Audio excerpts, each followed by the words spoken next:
Alright, we've got the front bulkhead mostly assembled at this point, so now we're going to start mating it to the rest of the chassis. Always exciting to see the frame come together. And actually, we're not going to be mating it to the front quite yet. We're actually going to be putting some of the rear arms on, so sorry about that. So, the beveled edges go down, like so. Now we need, so we've got two aluminum parts here. We need arm mount C, which is this blue anodized aluminum piece. And we've got these itty bitty insets for it, which these should allow me to screw into it. And kind of a neat solution. Whereas if you strip one of these, you can just buy a new one of those instead of having to buy a whole new little piece. That's kind of neat. Okay, so these just go in real hard. They're both the same. So flip it over, push it down onto the table. Bam, we're in. Okay, so those go up. So this is going to go right there, which means I need a pair of screws, and we're going into aluminum, which means we need our Loctite. Before you crank that down, get the other one going. That way you don't get it stuck. Boy, these are tight threads. It doesn't feel super great. Now those just come to a dead stop. Obviously don't go nuts on them because you can still strip aluminum, but that's not too bad. We got a little bit of Loctite leaking out around the edges. Clean that up. I put a little too much on. Alright, now we've got our rear arms, and again I'm going to clean them up a little bit from the molding lines. Alright, in this case, for these arms, you want the multiple holes to the rear, which this is the rear of the machine here. You're going to go like that. I've got another one of these aluminum blocks. I'm going to pop these two more inserts into them this way. So the scalloped side goes up and the inserts go towards the front of the car, like that. And then grab some pins. We've got our hinge pins here. We've got a couple very thin washers, and we've got another screw. Oh boy, I made a mistake. So although these are all the same, they do have an orientation. Okay, so the ones that go in this side are universal, it appears. However, the ones that go in this side have a 0.5 degree offset in one of them. So as you can see, the holes are not quite lined up. They're a little crooked. I need to figure out how to get those out without destroying them. Alright, so if you get these in backwards, put this in a vise or something. Take a little flathead screwdriver, line it up right on the edge, and just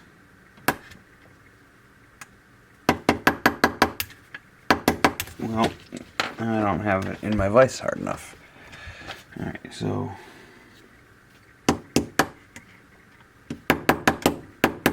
like that. That's how you get them out if you screw it up. Don't screw it up. So, looking at these more closely, you can see that they do have a little 5 degree symbol on the back. So it says that in the book. I didn't catch that.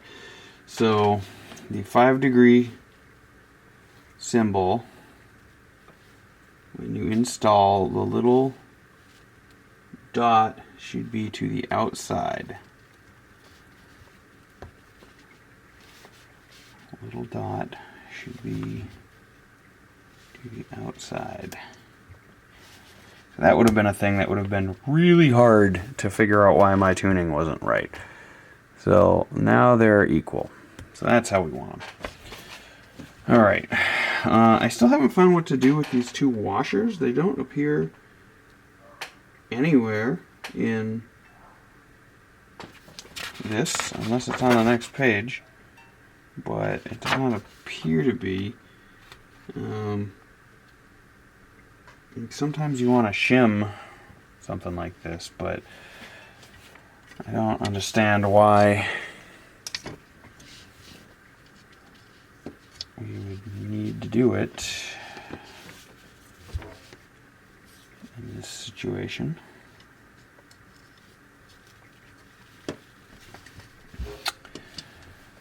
I'll put them on, I guess. It doesn't hurt to put them on. No, these don't fit over those hinge pins. Did I miss some washers somewhere in a previous step? Well, we'll put this on and then I'll go check between takes here. So that goes on there. Then you just take this guy, orient it the correct direction so all of the fancy stuff is up, and slide it in like so. And then for the moment we're going to be putting it on with a single screw through the bottom.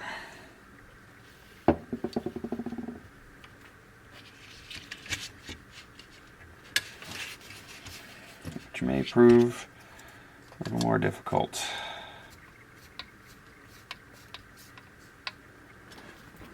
Alright, I'm going to get the next step ready and take a look back through the manual real quick to see if I can find where those two washers are supposed to go. Alright, I've gone through every step I've done so far and I can find no mention of those washers. So maybe they just got added to the bag by accident, or maybe if you need them they're optional, but I cannot find them. So now we're on bag 5, step 1. So we've got this black piece of aluminum. And we're going to start assembling some of the rear suspension components. So we've again got another one of these little things the ball stud's going into, and it does have a orientation, and that orientation is with these triangles and the flat center up versus that. So ball studs with their little blue aluminum washers, and these are going to go into the inner two. If you're ever having a hard time with these, put them on a table until you get them a good few threads in. Alright, now we're going to take this piece and this piece, and we're going to mate them together. So the beveled edges go towards you, and this just pops right into that.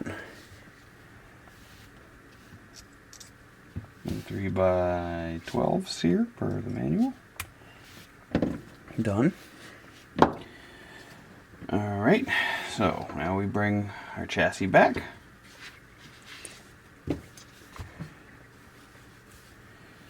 And we do a couple of things. So we've got our first piece of carbon fiber.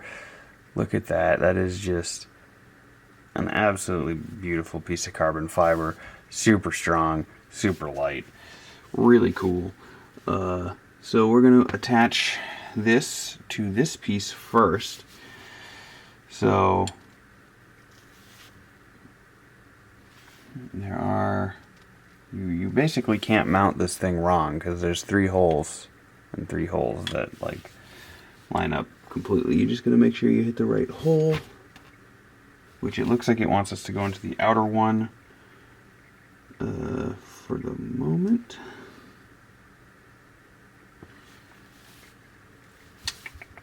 And it wants us to go M3x10 button head,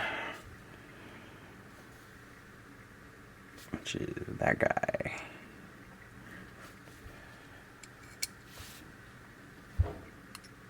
And this is metal, so we need to use Loctite.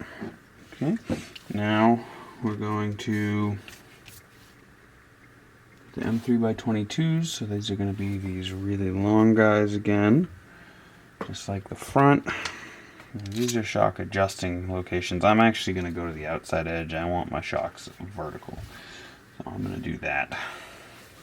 It wants you to go one over, but I'm not going to do that. unless I have to get around my tires, which is a possibility. We'll see. Here's the drop into the aluminum piece right there. Crunchy in there.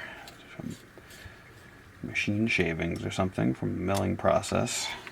And there you have it. Rear shock towers up and mounted. Okay, so next up we're doing body pins. Okay, so we've got the rear body post here. You can see it's got 4 screws on it and a notch for that piece right for this hole right here.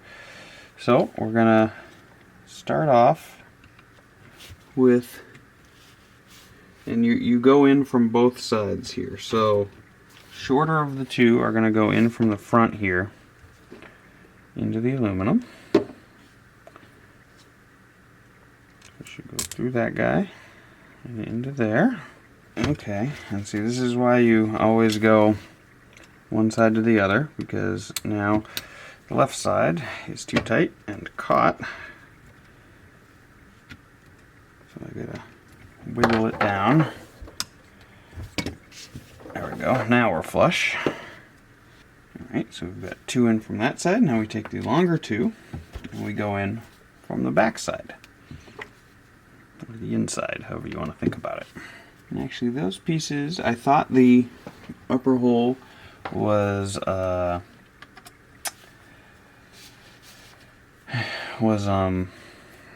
threaded, but it's not, so I don't need the Loctite there. Alright, now that shock tower is fully attached, all 3. So next up, we've got to put our rear body posts on, which have these little guys again, but do not have the sleeve. So this should just be 14. Okay, so this is going to use all of 4 of these little cap screws. Make sure when you're doing this that you face your cap screws in opposite directions,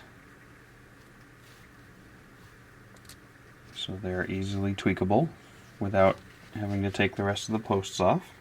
There we go. And then you just take these 2.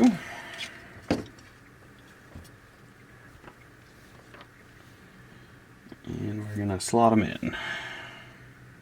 With my preference is for the buttons out. And I think this is probably going to ride pretty low, so we're going to drop them pretty much as low as they'll go for the time being. That's the rear suspension tower assembled. Alright, we're at one of my favorite steps now, is we're going to get the front bulkhead on too, and we'll be almost to a rolling chassis. Almost. Alright, so the front is attached with 5 of these 3x10 flatheads. So basically it's going to be 1, 2, 3, 4, 5. Should be the holes. Sorry, 1, 2, 3, 4, 5. So this should just sit right on. Let's see, so we gotta turn it over for this anyway. Far easier when you look at the rear. It has a nice, perfect cutout for it. So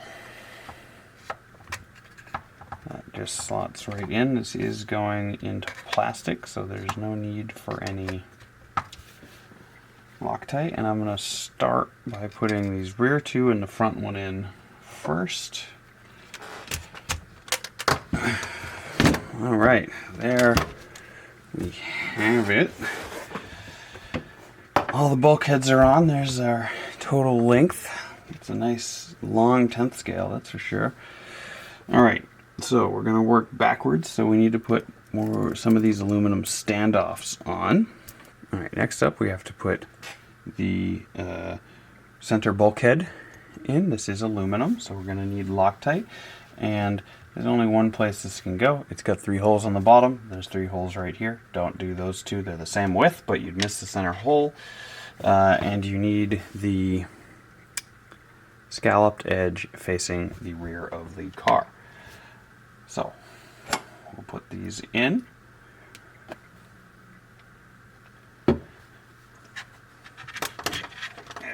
it's kind of hard to do this bit on camera since now I'm dealing with flipping the whole car over repeatedly. I wish this piece was blue. They provided so many blue pieces of aluminum and then this one's black. I don't understand why. Seems silly. Just give me blue ones. Like if you're gonna like pick a color, right? Either pick blue or pick black and be consistent. Why give me both? Obviously, like, because they had to take the time to anodize those black too, so it's not like it's any less effort on their part. Because if they had no anodization, they'd be silver, which would actually be my preference. But yeah, it seems silly to me. Okay, so next up we're going to be putting the top deck on, which are more beautiful pieces of aluminum, of carbon fiber here. And interestingly, we have to put 2 of the standoffs on the top of these. So that's interesting. I didn't realize that. In addition, there's one little piece. I was concerned this little piece was missing a secondary. It's an antenna mount. So this is going to go on here too. So we'll start with the antenna mount, which goes in the closest hole to the gap here. So it goes in this one. And we want to orient it so the little channel on the bottom is facing the center of the vehicle. And you want to make sure you don't screw into the where the antenna is supposed to go, and you don't want to do that. See, that's a bad cross thread that I've just caused right there. Come on, camera focus. That's bad. So I'm gonna back that out before I ruin that piece. All right. So for this piece, I'm gonna grab it with some needle nose on one side, just so I can have enough grip to get this screw to rotate. I might not even need this, to be honest, because I have like I've never run into an RC car that actually needed the, like, I don't know, because like a lot of my drifters and whatever, right, they don't have the antenna like sticking up. It's just kind of there, wrapped around something. Right? So, all right, okay, that's on way too hard. All right, we've got it on. It's not quite straight, but that's okay. Alright, so now we're going to put our aluminum standoffs on, which go not in the rearmost hole, but in this one. One from the rear. Come on, camera. One from the rear. There we go. Those 2 are done. Now we mount them to the top deck. They should go just like that. So I'm going to start with the ones going into the standoff, because those look like the easiest ones to hit. And then basically you put a screw through every single hole in the thing. 8mm, 8mm, 8mm, 12-12. And you do need Loctite on the front one, the front 8mm as well, but not on the rear 212s, because they are not going into aluminum. So, boy, the tolerances on these do not feel healthy. For something that's going into aluminum, that is very stout. I'm reevaluating my choice to not use power tools. Alright, I'm going to repeat that process from the other side. I'll be right back. Alright, I've got the other side on, and you can see this beautiful carbon second deck here, and this thing, I mean, I don't have the attachment back here yet, but it's already very rigid. And yeah, I'm impressed so far. These have got to be fiberglass. I mean, they look kind of like carbon fiber, but they don't have the weave that you usually see. So I think these are fiberglass, most likely. So this one uses our last 2 screws that we've got from bag 6. Actually, I guess it'll kind of have to be, because let's do a test fit here with my battery. So this is the battery that was recommended. 50 bucks, 2-cell, 7.4 volt, 150C, big old 10 gauge wires on there. And okay, yeah, so that's gonna have to go there, because it actually slides under to the back. So interesting. Interesting. So we do fit, but that's 100% needed. And it might actually be a problem depending on where the servo is getting that in and out. We'll see. Alright, bag 7, step 1. Now we're going to be assembling our diff here. So we're getting into some fun stuff here. Got some very nice, what appears to be hardened steel pieces here. So these can certainly be quite tricky to do. We're going to need grease and a lot of little parts here, so I'm going to get this laid out how it needs to be. And we need black grease, so I'm not going to use black grease, I'm going to use my grease because I've got it. And it wants you to grease the back of the drive cup. Oh, we're not focused, apologies. Alright, so it wants you to grease the back of the drive cup and the big O-ring is what it wants you to grease. So put some grease on the back of the drive cup. There we go, and it wants you to grease the O-ring, which I'll do in a minute. So we put this in that. We put our washer over the top, like so. And we put, alright, so this is where it wants some more grease. So I'm going to put some grease on the back side of this washer, which will effectively grease the O-ring that's going to go on top of it. Alright, the large O-ring goes on top. It gets pushed all the way down, and then there's a small channel there. That's where the small O-ring is going to go. It's going to sit around that channel. Now be very careful you don't lose this O-ring. Alright, see, yeah. See, and then you can see, whoa, where am I? That O-ring sits inside that tiny channel. And then this whole thing goes like that. Spin it around, get that grease moving a little bit. That's done. So now we take this completed piece, grab one of our sun diff gears and one of the cross pins. And we have to, oh boy, this is going to be tricky. So you have to get this pin through the shaft that's in there first.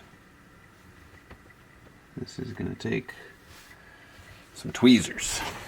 So if you don't have yourself a nice set of tweezers, I highly recommend it. Okay, so one of these sides, I see how you're supposed to do it. So 3 of these sides only go about halfway, 2/3 of the way down, and this one goes all the way down. So one of them is deeper than the rest. So you can drop the pin in the deeper one and move it in the side. And that's going to be the way you do it. So you drop it in that deeper guy. And then you should be able to just, whoop, yep, just like that. And then once you turn it, it won't be able to come out. So now I take my sun gear and I drop it on top of that. And you get a kind of wiggle. It should likely sit flush. Which, if you want it to sit flush, that means this needs to be centered. And turn it so I've got the orientation. I'm going to attempt to drop the gear.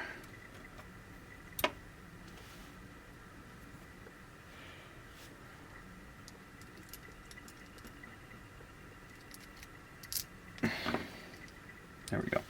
Yeah, so when you've got the whole thing in, that should sit flush. Okay, so take one of these.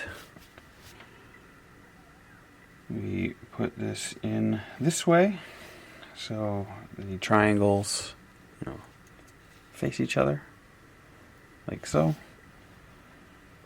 They're not going to be that close together when we're done, but for now, put your washers on, like so. So one, and build the other.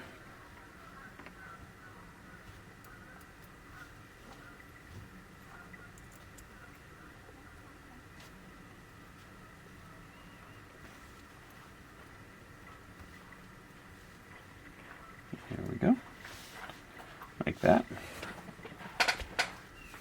We're going to basically build this. This goes like that.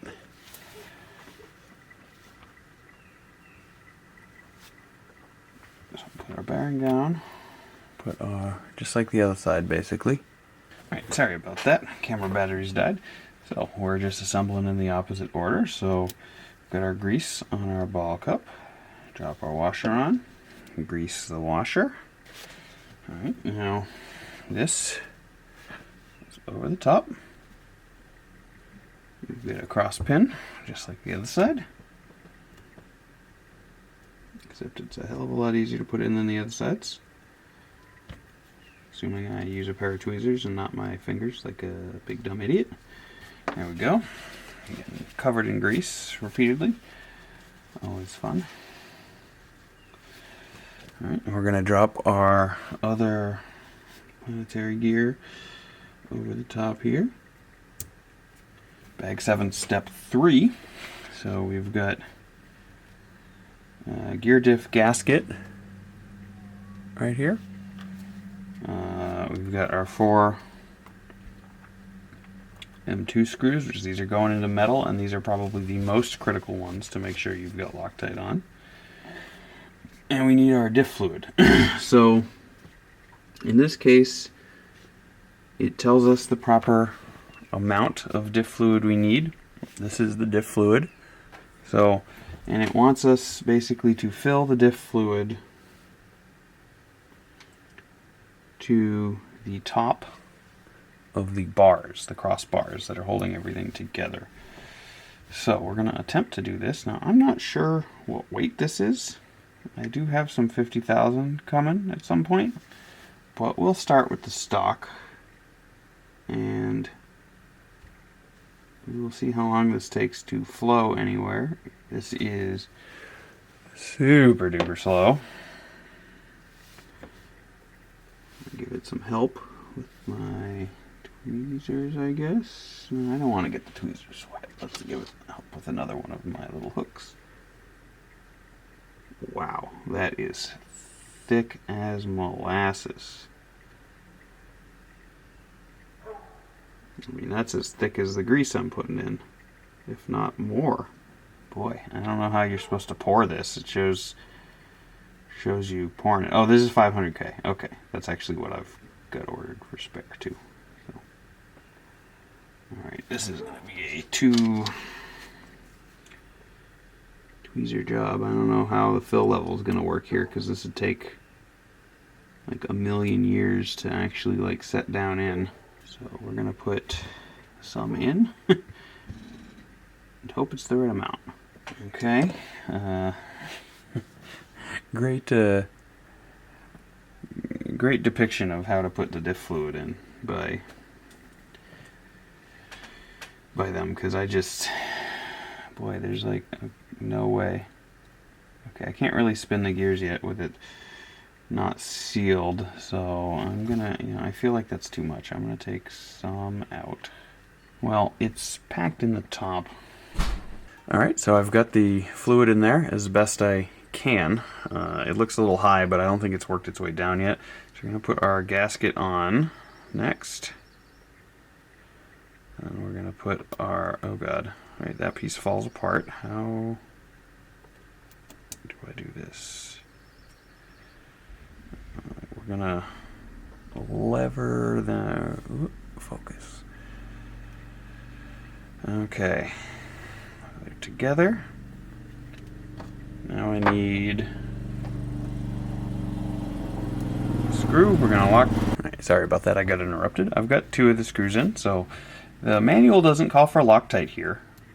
I don't know why. This is the part I think I want screws coming out the least.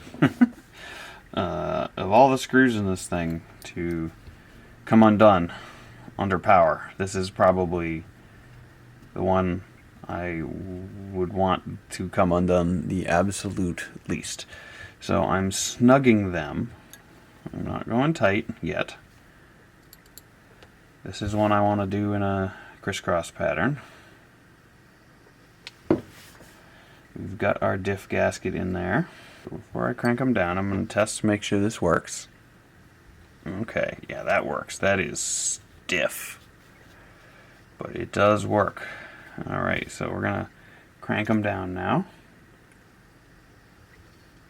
I'm going to go across, and I mean, these are metal, but the threads are small, so I'm not going to go nuts on them. They do have the Loctite in place. You're also crushing this gasket. There we go.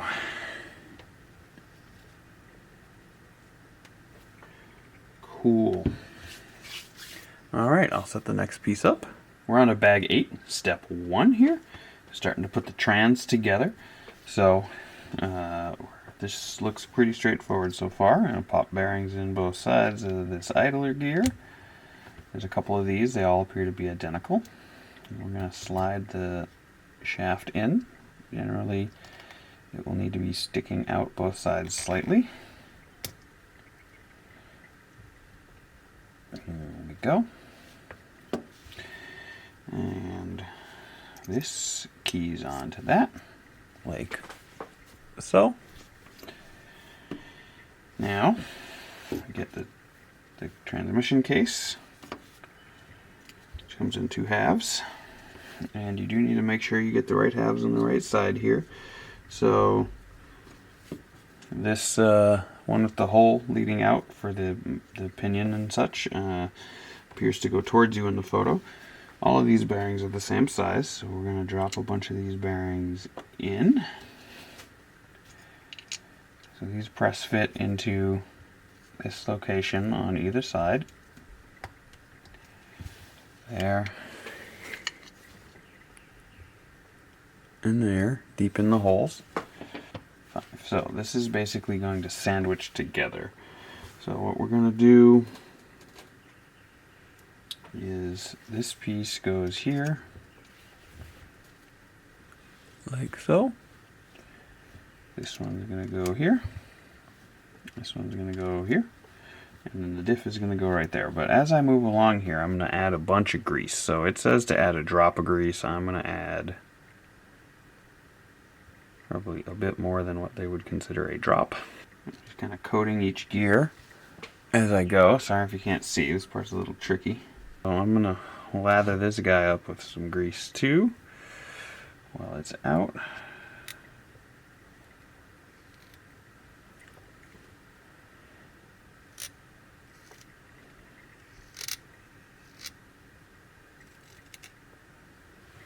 Go, and we'll drop this in and we'll see if it hangs out correctly.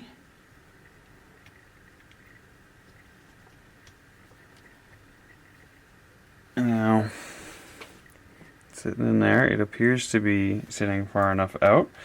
We can test rotate this, make sure everything rotates correctly. You got to be gentle with it at this stage because nothing's holding it together, but everything's looking good there.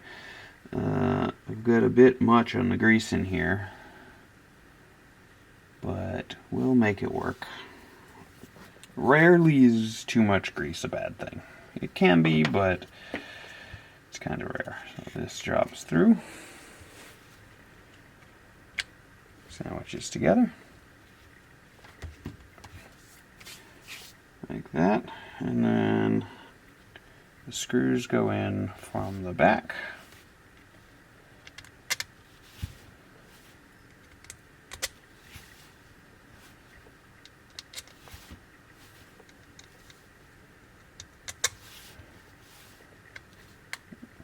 Like so, and you have to remember to keep this pinched nice and good while you're doing this step.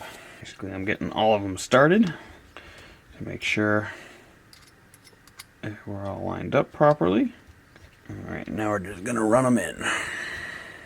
Now we're going to see some grease kind of creep out some of the cracks because I kind of overdid it, but that will also function as a seal of sorts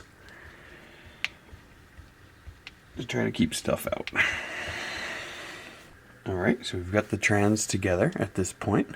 Everything functions, checks correctly, which is good to see. No problems. That diff oil is super stiff. So we got to put our motor mount plate on next. Alright, next up we're going to put our motor mount plate on. It orients with the bevels in and like this. So I'm going to screw these in. These are the 3x10 flatheads. Yes. Alright, it should look like that when you're done. So the next step here, if you're following along in the manual, is to build and install the spur gear.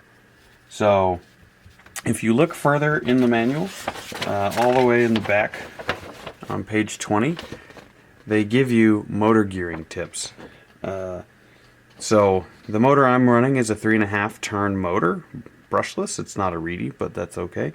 So they're recommending a 21 tooth pinion and an 81 tooth spur for ideal drive ratio. So it's good to see that they offer that. I feel like they probably should note that on the page here somewhere. So given that I have those on the way, I don't have them yet, I'm going to hold off building that, and I'll come back to it at a later step. So I'm going to put all of my spur gear parts off to the side. No screws there, but we can move on to mounting the gearbox.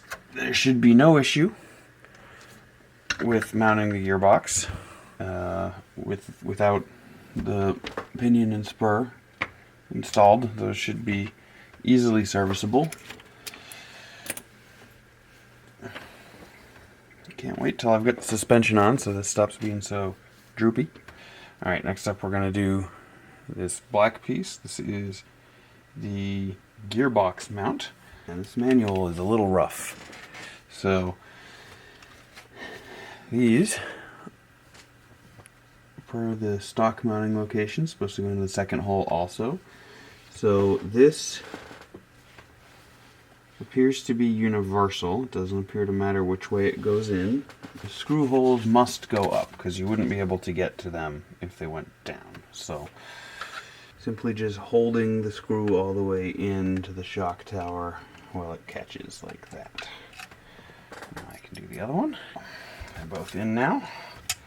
Push it back against the rear as far as I can. Okay, apologies, that was kind of hard to see, but that's now in there. Next up, bag 8, step 4 still. So we're going to put these adjustable nylon spacers in.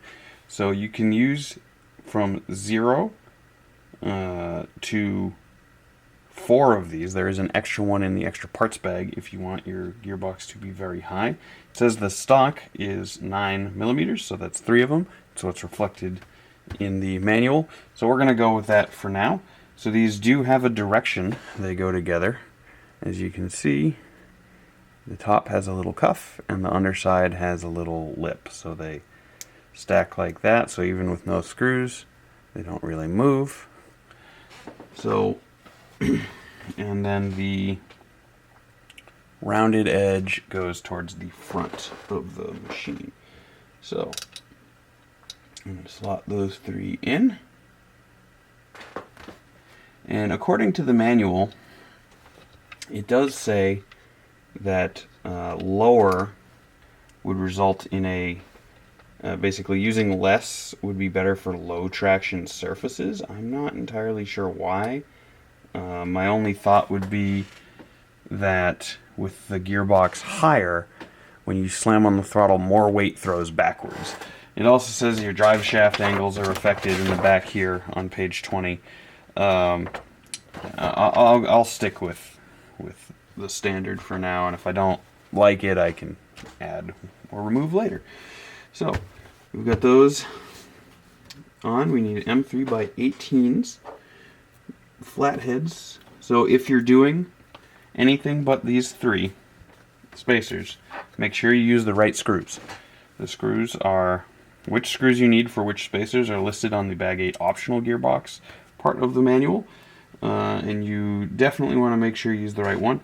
I know I've seen another YouTuber who built this. I don't have his name off the top of my head at the moment. But he used the wrong screws when he was running less spacers, and he actually damaged his diff. So don't do that. Alright, this is going to be a little tricky because we have to put these in from the bottom while holding all of these together. So I'm going to zoom out here. This is going to get rough, I suspect. So, as if I just upend this thing, I'm going to dump it. So, you know what, let's try putting one in.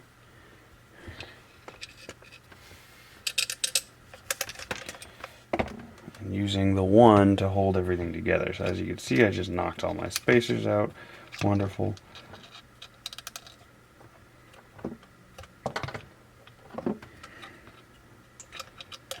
Okay, one. And again, make sure your lips are all going the same way. How big these are. I would have liked to see these spacer holes a little bigger to make this easier, because they certainly wouldn't go anywhere. And then we're going to take the motor. So this flange has to sit on top of that block we put in the last step. And the trans similarly has this square bump which goes into that spacer. You kind of got to slide it in into the side. Okay. I don't want to pop the screw out. Apologies if you can't see during this initial step here. You can't really. I'm just kind of like balancing everything together.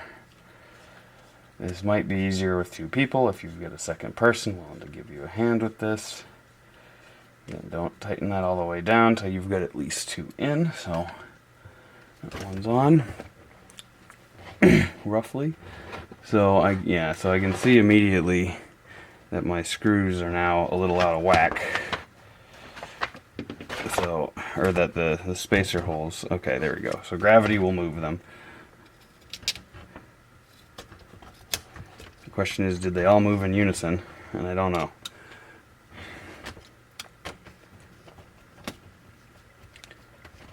It feels like it's going in. Okay, yep, the trans stays in now.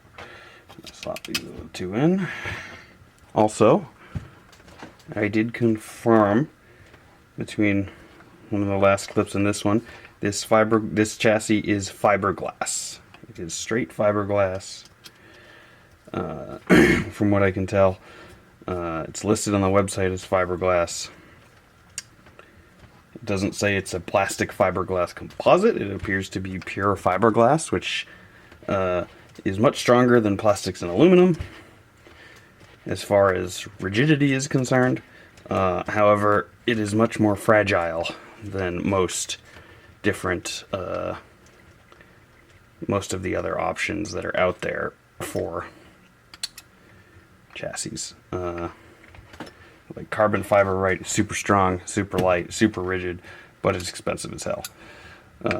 Carbon fiber is effectively a better choice in all situations than fiberglass, unless you're trying to save money. Which I did look at the fiberglass chassis, or the carbon fiber chassis for this, and it was like $80 just for the chassis in carbon fiber. So I'm not overly concerned about the added weight. I just want it to be really rigid, which is why I bought this chassis. And I think it'll be fine. Boy, these keep going.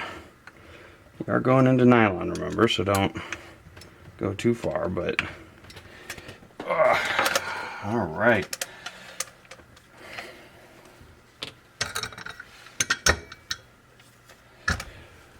So that's now in. Gonna test, make sure everything spins. Sure does. Excellent. Next, we need to put two M3x10 button heads through the top. Into that block we just put in.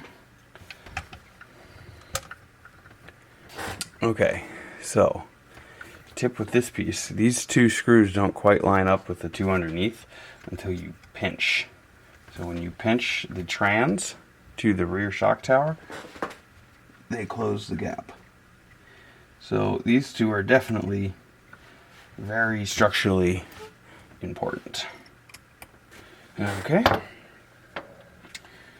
Now we need the remaining 4 screws from this bag.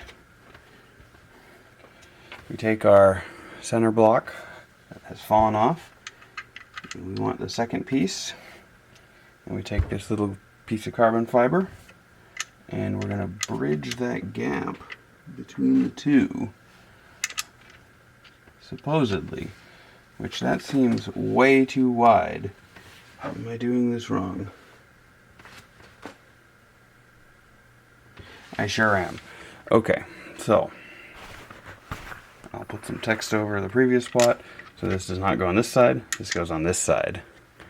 Oh, sorry. This does not go here, it goes here, which is why there's no threads there. So that's an oopsie on my part. That's why you're watching me. It's to watch me do the oopsie. So hopefully you catch it before you make the same mistake. Luckily this is the easy oopsie, only 2 screws. Yes, that looks much more structurally sound than the previous configuration. Now we take our little carbon fiber guy, scalloped bit goes towards the rear, and Loctite all of these in. I'll do that off camera.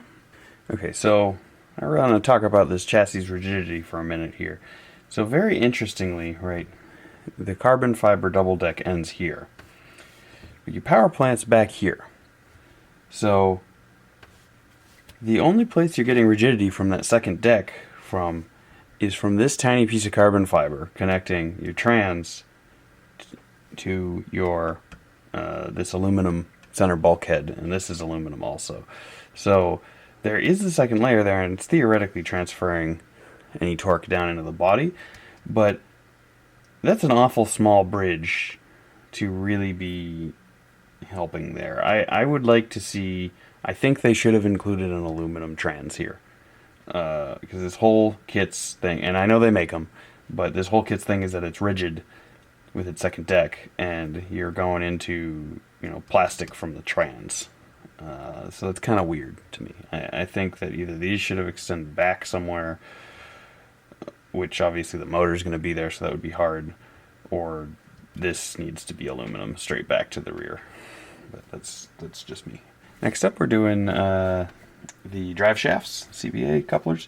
So these are always a pain in the butt, right? You've got this tiny piece with a hole in it. You've got the dog bone that goes through it. For some reason, whenever I do this, I always have a miserable time trying to get it on. So maybe it'll be different this time. Let's see, the drive shaft here.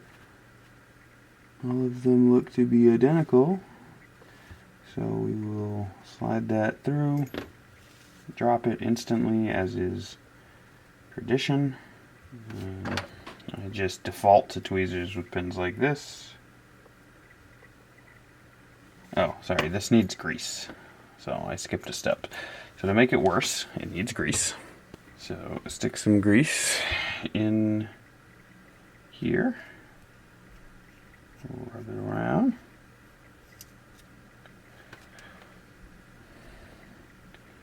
Now it's grosser to make it harder. Because why not? Stick that through. If you can see the hole all the way through, you're good. Okay, that one went surprisingly well. some people will not grease the CV balls here because they say that the grease attracts dust and dirt, which is true, but given that this is a pavement queen of a car, I'm gonna grease them. So,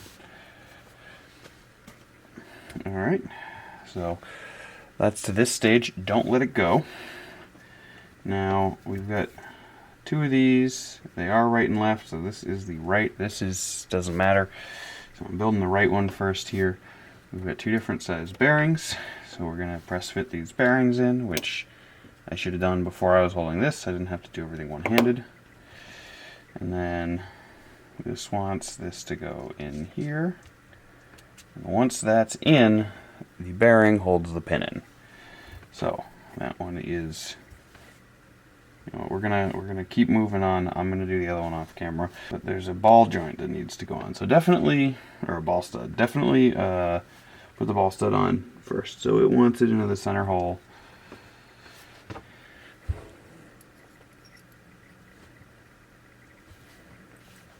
Just centered up. This is the right one. It does actually matter here, so if you'll note, this is scalloped in, and the picture is telling me to put the ball stud in on this side. So doing it right would help. Oh yeah, much easier. What do you know? So if I'm doing this on the other side, I'm going to be putting the ball stud in before I do anything else, so I don't have to hold this whole thing together without it falling apart. Alright, so that's in. Now we take another one of our wonderful pins, slide it through. The hex has the matching pin on the other side. Slide that through. So this is the right side, so we're going to install this on the right. I'm going to pull this up. Grab one of our shock pins. Have the whole thing fall out. There it goes. Alright, okay, well it can still fall out, but less so. And then one of our very small, tiny screws to retain that hinge pin. Wonderful, this will still fall out in this configuration. And we're going to put our hinge pin retaining screw in here. You don't need one on the front for this one. It's just the rear. Alright, there we go. That's in there. Just be careful not to let it totally fall out. It'll still come apart. Alright, I'm going to build the other one. Okay, so turnbuckles. Everybody hates these things. I'm going to build one. Basically, make sure your notch is to the left on all of them. That way they're all oriented correctly, as the manual says. And make sure you pay attention to the gap between each side. You will need a pair of calipers for this, or God help you doing it with a millimeter ruler or something. But basically, they do suggest to use black grease as part of the threads. I do suggest you also use a pair of shock pliers for this. It sucks. Remember, reverse threads on one end. The side with the notch is the reverse threads. So we're going to put one of these together. So I guess I'll use the grease tip.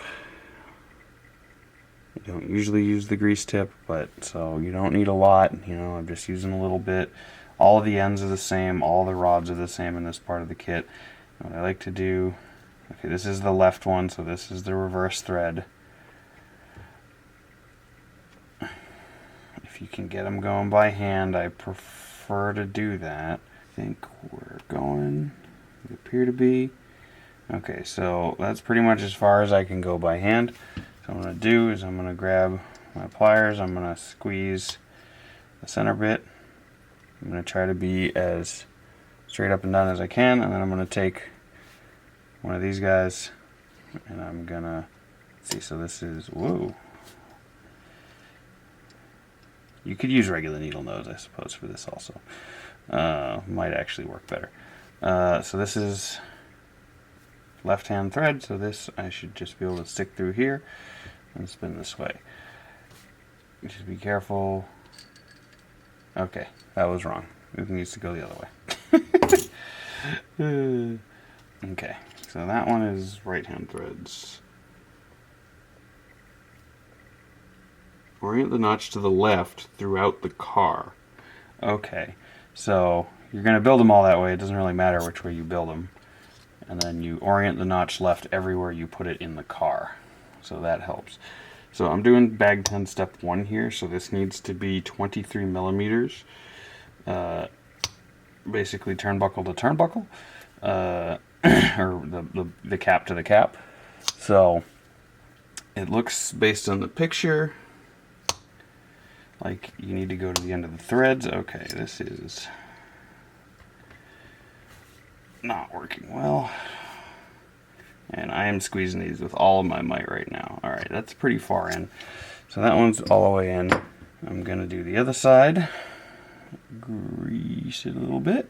These are some of the nicest looking turnbuckles I've seen, I gotta say. The silver on them is very nice looking. So this one is probably going to be my left-hand thread.